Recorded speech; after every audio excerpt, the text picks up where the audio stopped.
इस हिंसा के पीछे सीधा सीधा आप देखेंगे तो आरएसएस का हाथ है।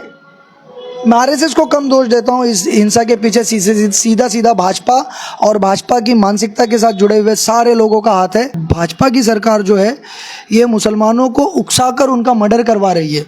ये गवर्नमेंट के द्वारा किया गया मर्डर है। और बहुत सिंपल सी चीज़ है कि जो मस्जिद का सर्वे हो रहा है वो सर्वे अपने आप में इलीगल है और आप इलीगल चीज़ों को करने के लिए जा रहे हो और नारे के साथ जा रहे हो। अगर पुलिस सर्वे करने जा रही है, आर्कियोलॉजिकल सर्वे ऑफ इंडिया साथ में है, तो उसके साथ भाजपा के गुंडे जय श्री राम के नारे लगाते हुए मुसलमान इलाकों से क्यों गुजरते हैं? मुंबई टीवी, हर खबर सच के साथ। मैं हूं जैन सिद्धू, आप देख रहे हैं मुंबई टीवी। जैसा इन दिनों सबसे ज़्यादा सुर्खियों में एक खबर चल रही है संभल की, जहां पर देश विदेश सबकी नज़र संभल पे बनी हुई है, उत्तर प्रदेश के। दरअसल मामला कुछ इस प्रकार से है, शाही जामा मस्जिद जिसमें 19 नवंबर को एक सर्वे के लिए टीम आई थी और उसके बाद में अच्छे सर्वे हो जाता है, मगर उसके बाद में जब दूसरे सर्वे के लिए एक टीम आती है और उस दौरान किस तरीके से हिंसा भड़काई जाती है, ये पूरे एक फुटेज सामने है। और इस हिंसा में 5 मुस्लिम लड़कों की मौत हो जाती है। आरोप ये लगता है कि इन मुस्लिम लड़कों की मौत जो कि दरोगा है, वहाँ के पुलिस है, उनकी गोलियां से हुई है। अब देखना ये रहेगा इस पूरे मामले को देखते हुए, जिस तरीके से सियासत में एक गर्माहट सी आ गई है और इस पूरे मामले को देखते हुए असद ओवैसी ने भी कई ऐसी बात कही और साथ साथ में अखिलेश यादव ने भी कई बात कही है। इस पूरे मामले को देखते हुए मुस्लिम जो मुंबई में रहते हैं उनका क्या कहना है, उनसे भी जानेंगे। हमारे साथ में मौजूद है अतीक अहमद, जो कि मानकोट शिवाजी नगर से उम्मीदवार थे एमआईएम पार्टी के। पहले सबसे पहले आपकी प्रतिक्रिया क्या लगता है, आपको दोबारा सर्वे कराएगा और इतनी बड़ी हिंसा बढ़ गई? देखिए, महाराष्ट्र के अंदर हम लोग रह रहे हैं और ये उत्तर प्रदेश की घटना है। और अगर आप उत्तर प्रदेश की सरकार को देखोगे, जो लोकसभा के चुनाव के परिणाम आए हैं, इस लोकसभा के चुनाव के परिणाम से उत्तर प्रदेश की जो सरकार है भाजपा की, वो डर गई है। और भाजपा की सरकार जो है ये मुसलमानों को उकसाकर उनका मर्डर करवा रही है। ये गवर्नमेंट के द्वारा किया गया मर्डर है। और बहुत सिंपल सी चीज़ है कि जो मस्जिद का सर्वे हो रहा है वो सर्वे अपने आप में इलीगल है और आप इलीगल चीज़ों को करने के लिए जा रहे हो और नारे के साथ जा रहे हो। अगर पुलिस सर्वे करने जा रही है, आर्कियोलॉजिकल सर्वे ऑफ इंडिया साथ में है, तो उसके साथ भाजपा के गुंडे जय श्री राम के नारे लगाते हुए मुसलमान इलाकों से क्यों गुजरते हैं? वो ये क्यों बताते हैं कि हम आपकी मस्जिद को तोड़ने के लिए आ रहे हैं? वो ये क्यों मुसलमानों के अंदर एक इंसाइटमेंट भड़काने की कोशिश करते हैं कि हम आपकी मस्जिद एक लीगल तरीके से छीन कर उसको तोड़ने के लिए हम आ रहे हैं? तो ये एक प्री प्लान्ड मर्डर है। बेचारे 5 नौजवान भाइयों को शहीद किया गया। उनकी शहादत पर हमें बहुत अफसोस है।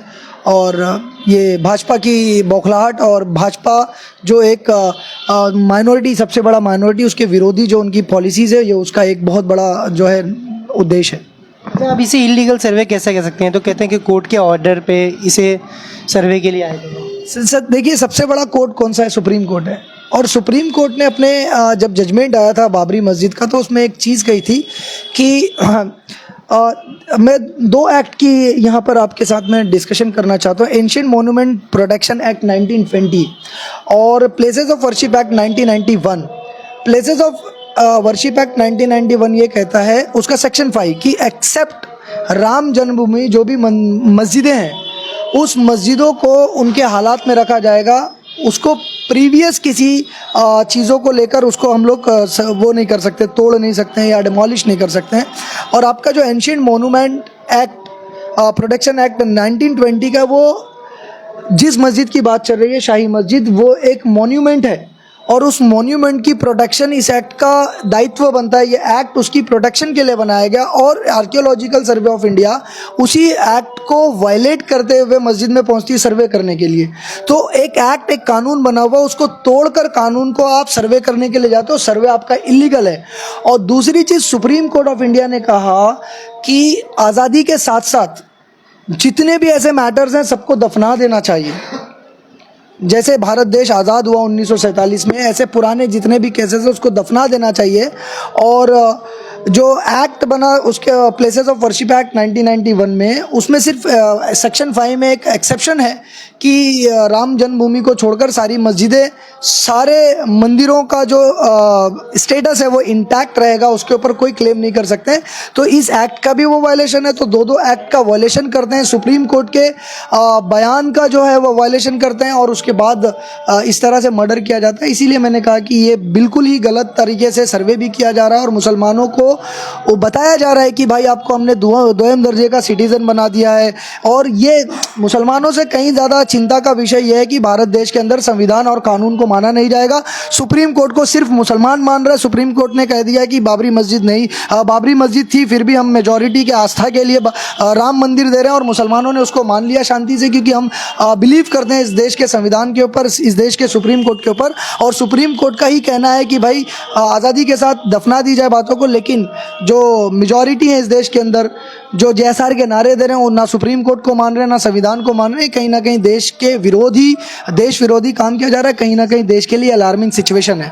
तो क्या लगता है आपको, इस हिंसा के पीछे किसका हाथ होगा, क्या कारण होगा? इस हिंसा के पीछे सीधा सीधा आप देखेंगे तो RSS का हाथ है। मैं RSS को कम दोष देता हूँ इस हिंसा के पीछे, सीधा सीधा भाजपा और भाजपा की मानसिकता के साथ जुड़े हुए सारे लोगों का हाथ है। और मैं एक और आपके चैनल के माध्यम से सवाल पूछना चाहता हूँ। अखिलेश यादव और उनके महाराष्ट्र के अध्यक्ष अभी मालेगांव में कुछ दिन पहले चिल्ला कर कह रहे थे कि 8 मुस्लिम MLA दे दिया जाए तो आपकी मस्जिदों को कोई छीन नहीं पाएगा। और इतने बड़ा इंसिडेंट होने के बाद, जहां पर 40-37 MP और 110, 120, 180 शायद MLA हैं, आज सारे लोग खामोश हैं। तो मुसलमानों को इस देश के अंदर हर पॉलिटिकल पार्टी जो है ठगी कर रही है, और जो मुसलमानों के हित में काम कर रहे हैं उनको दलाल बताया जा रहा है। और आज सारे लोग खामोश हैं क्योंकि कत्लेआम जो है, कत्लो गारत जो है मुसलमानों का किया जा रहा है। अच्छा, इस पूरे मामले में जो हिंदू परिषद की तरफ से लोग हैं जो इस सर्वे के लिए मांग करते हैं, उनके वकील जो है विष्णु जैन करके, उन्होंने ये आरोप लगाया है कि जो असद ओवैसी हैं और अखिलेश यादव है वो लोगों को गुमराह कर रहे हैं, गलत इन्फॉर्मेशन दे रहे हैं। इसमें कितनी सच्चाई लगती है? वो जो जिस वकील की आप बात कर रहे हो मुझे समझ में नहीं आता। उन्होंने अपना काम धंधा छोड़कर सिर्फ और सिर्फ भाजपा से सुपारी ली है कि जहाँ जहाँ मस्जिदें हैं वहाँ पर जाकर एक कोर्ट में पिटिशन दाखिल करना, कोर्ट का समय ख़राब करना और लोगों के बीच तनाव पैदा करना, इसकी सुपारी ली गई है। इनको मैं मानता नहीं हूँ कि ये वकील हैं, ये भाजपा के एजेंट हैं जो मुसलमानों के अंदर और माइनॉरिटीज़ के अंदर जो है डर पैदा करना चाह रहे हैं, और सुप्रीम कोर्ट के दिए हुए फैसले के खिलाफ और सुप्रीम कोर्ट की टिप्पणी के खिलाफ ये काम कर रहे हैं। इनके ऊपर खुद कंटेम्प्ट ऑफ कोर्ट लग जाना चाहिए और इनकी जो डिग्री है वो कैंसिल कर देना चाहिए। लोगों से क्या अपील करेंगे आप? मैं लोगों से अपील यही करूंगा कि आपको शांति बनाए रखनी है। आपके पास अल्हम्दुलिल्लाह एक बेहतरीन लीडर जनाब असदुद्दीन ओवैसी साहब हैं, हमारी लीगल टीम है। इंशाअल्लाह इसके ऊपर सही फैसला लिया जाएगा, और जो गलत हो रहा है उसके लिए आप लोगों को थोड़ा सक्षम होना पड़ेगा, पढ़ाई की तरफ जानी पड़ेगी और अपने आप को शांति बनाए रखना है, संविधान के ऊपर भरोसा रखना है, और जो संवैधानिक रास्ते हैं उसका इस्तेमाल करके सुप्रीम कोर्ट तक जाना पड़े तो सुप्रीम कोर्ट तक जाएंगे, और संसद तक तो हमारे लोग हैं। इंशाल्लाह आवाज़ बुलंद करेंगे और खामोश नहीं बैठेंगे। हर लीगल माध्यम को हम इस्तेमाल करेंगे और इसका जवाब देंगे इंशाल्लाह। तो और भी कई मुस्लिम नौजवान मस्जिद में मौजूद है, क्या नाम है? मेरा नाम है शेख फैयाज आलम। ऐसी खबर सुनते हैं कि कभी मस्जिद का सर्वे करने आ रहे हैं तो कभी मस्जिद को ढाने आ रहे हैं, तो क्या फील क्या होता है एक बतौर मुस्लिम? कहीं ना कहीं देखो, आज के टाइम पे अगर इस तरीके का कोई भी इंसिडेंट अगर कोई भी सुन रहा है, जैसे मैं खुद पर्सनल अगर सुनता हूँ, तो कहीं ना कहीं दिल में ये फीलिंग आती थी कि आज हमारी जो रिलीजियस जो चीज़ें, जो आस्था है, तो कहीं ना कहीं वो सेफ़ नहीं है। और हर एक मुसलमान जो है कि इसी तरीके से सोच रहा है कि आज मुसलमान की जो भी इबादत गाहें हैं, जहाँ पे वो जाके अपनी इबादत कर रहा है, वो इबादत गाहें जब महफूज नहीं है तो मुसलमान किस तरीके से अपने आप को महफूज समझेगा। तो मुल्क के अंदर जिस तरीके से शांति को ख़त्म करके और एक रिलीजियस और ख़ास तौर से माइनॉरिटीज़ के लोग, जैसे मुस्लिम तबका है और जो कम तादाद वाले तबके, अक़लियत वाले, उन तबकों को खास तौर से टारगेट किया जा रहा है, ताकि ये तबके को टारगेट बनाएंगे, ताकि अपनी ये टारगेट कर ये धर्म की राजनीति करेंगे। क्योंकि मुल्क के अंदर जो हालात जानबूझकर बनाए जा रहे हैं कि सियासत को उरूज पर लाने के लिए, कि मैं एकदम खुले तौर पे कह रहा हूँ कि सियासत को उरूज पर लाने के लिए ये पूरी राजनीति की जा रही है, और ये कहीं ना कहीं मुसलमान को ही टारगेट किया जाता है, क्योंकि बहुत आसानी से लोग टारगेट हो जाते हैं। और ये कौम, हम लोग ऐसे है कि मतलब कैसा है कि थोड़ी सी चीज़ सुनकर अपने जोश और खोश जो खो बैठते बैठते हैं कि जानबूझकर हमको टारगेट किया जाता है ताकि मुसलमान जो है कि अपना वावेला जो है कि शोरगुल अपना रोड पर तमाशा करे और फिर उसके बाद हमको निशाना बनाकर फिर ये हमको जेल के पीछे पर लेकर जाए और हमारी कौम को और कहीं ना कहीं कमज़ोर करने की साजिश चल रही है। तो इसका वही रिएक्शन आता है कि अब मुसलमान की इबादत गाहें तोड़ी जाएगी तो उसके रिएक्शन में मुसलमान सड़कों पर उतरेंगे और सड़कों पर उतरने के बाद आदमी तशद्दुद होगा और उसके बाद क्या करेंगे ये लोग निशाना बनाकर हमारी तादाद और कम करने के लिए नस्ल कुशी करेंगे और इनको जेलों में बंद करेंगे। यही तरीके का टारगेट इनकी मनसूबाबंदी के जरिए से पूरा काम हो रहा है ये। जिससे कि हाल ही में मैंने ये पनवेल गांव का एक दरगाह है फूल शाह बाबा दरगाह, उसे भी तोड़ दी गई है। तो क्या लगता है आपको इस तरीके क्यों सब मतलब एक ही समुदाय के धार्मिक स्थल को टारगेट करना? वही मैं कह रहा हूँ कि कहीं ना कहीं ये सिर्फ और सिर्फ अकलियत वाले जो मुसलमान तबका उन्हीं को ही टारगेट किया जा रहा है। तो क्यों? क्योंकि ये रिएक्शन बहुत जल्दी दिखा देते हैं कि कहीं ना कहीं इनके ऊपर टारगेट करेंगे तो क्या होगा कि लोगों को टिप्पणी करने के लिए भी आसानी होगी कि जो बड़े बड़े जो सेकुलर जो सो कॉल्ड लीडर है कि उनकी ज़बानें भी बंद है। आज मैं अपने गोंडी मानपुर शिवाजी नगर की बात करूं तो यहाँ पर इतने बड़े बड़े दिग्गज जो अपने आप को मुस्लिम लीडर कह रहे हैं कि आज इनकी ज़बानें खामोश है कि कहीं ना कहीं यहाँ पर इस चुनाव के दौरान हमने देखा था यहाँ पर कई सांसद आकर गए, कई विधायक आकर गए, लेकिन उनके इलाके में इतना बड़ा इंसिडेंट हो गया और उसके बाद भी इनकी ज़बान खामोश है।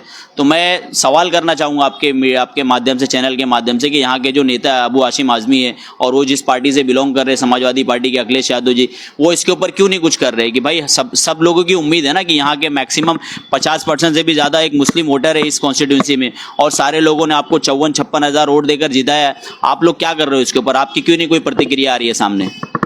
क्या नाम है आपका? मेरा नाम शाबान सिद्दीकी है। शाबान जी, ये बताइएगा जिस तरीके ऐसी खबर आती है कितनी बेबसी महसूस होती है, क्योंकि जो अगर इसके ऐसे खिलाफ में आंदोलन भी किया जाता है तो उस आंदोलन को खराब करके इस तरीके से 800 लोगों पर मामला भी दर्ज किया जाता है, तो कितनी बेबसी लगती है? बहुत बेबसी लगती है।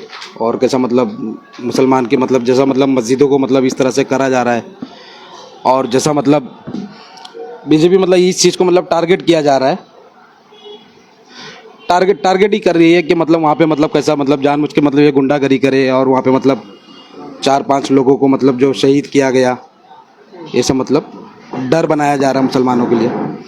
फैयाज भाई, आपसे एक सवाल ये करना चाहूँगा, जैसे कि अभी हाल ही में इनका एक नारा भी था, अभी मथुरा और काशी बाकी है, क्या लगता है?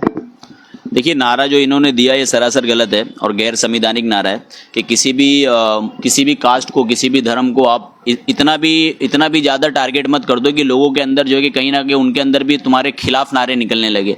तो हम जो है, हमारी जो कौम है, हम मुस्लिम तबके से बिलोंग करते हैं, हम ये नहीं चाहते कि किसी की भी धार्मिक चीज़ों पर कोई नुकसान हो और ना ही किसी को धार्मिक ठेस पहुँचे, कि हमारा कोई भी ऐसा उद्देश्य नहीं होता। लेकिन जानबूझकर ये बार बार इस तरीके के नारेबाजी कर करके हमको जो है कि उकसाया जाता है, ताकि उकसा कर कुछ तबका, कि हर तबका नहीं, इसमें से जो बेचारे जो जज्बाती हो जाते कि वो तबका उकसा कर आकर कुछ ना कुछ गैर संवैधानिक तरीके से इनके खिलाफ भी नारेबाजी शुरू कर देता है। इसके लिए जानबूझकर उनको ये उकसाने की कोशिश की जाती है। तो आप लोगों में क्या ऐसी ऊर्जा होती है, आप नौजवानों से क्या अपील करेंगे, ऐसी सिचुएशन में क्या करना चाहिए?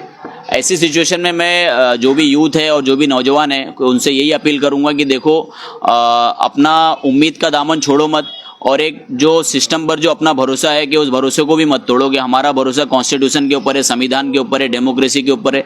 तो उस फेथ को, उस बिलीफ को बरकरार रखो और किसी के भी खिलाफ कंडेम करना हो, उसके खिलाफ एहतजाज करना हो, तो उसके लिए जो डेमोक्रेसी ने, जो कॉन्स्टिट्यूशन ने जो हमको रास्ता बताया, उस रास्ते का इस्तेमाल करके ही हमको आगे अपने कदम बढ़ाने, ना कि रोड पर उतरकर तमाशा करना है, ना ही किसी तरीके का कोई भी प्रोटेस्ट और इस तरीके का कोई एहतजाज करना है। कितना भरोसा है कानून पे?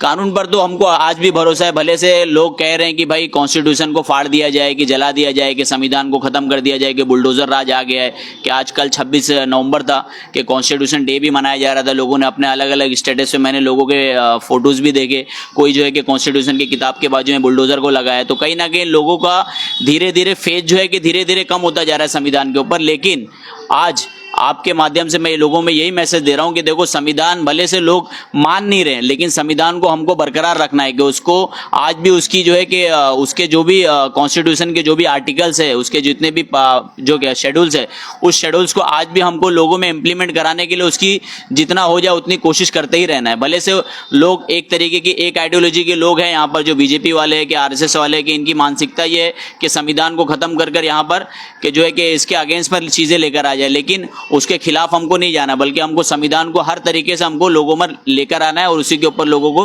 फेथ दिलाना, भरोसा दिलाना है। बहरहाल आपने लोगों को सुना, साफ तौर पे यही कहना है कि कहीं ना कहीं जो एक समुदाय है पूरी तरह से बेबस नज़र आ रहा है, कहाँ जाए किस तरफ जाए न्याय लेने, क्योंकि लगातार जो इस तरीके का उत्तर प्रदेश में जो किया जा रहा है, चाहे किसी भी समुदाय के एक ही लोगों को टारगेट किया जा रहा है, उसके धार्मिक स्थल को टारगेट किया जा रहा है, साथ साथ में अब ऐसी रिवाज महाराष्ट्र में भी देखने को मिल रही है। अब देखना ये रहेगा कि आने वाले वक्त में किस तरीके से जो संविधान पे लोगों का भरोसा है वो कायम रहता है। कैमरा पर्सन नावेद कुरैशी के ज़हन से मुंबई टीवी।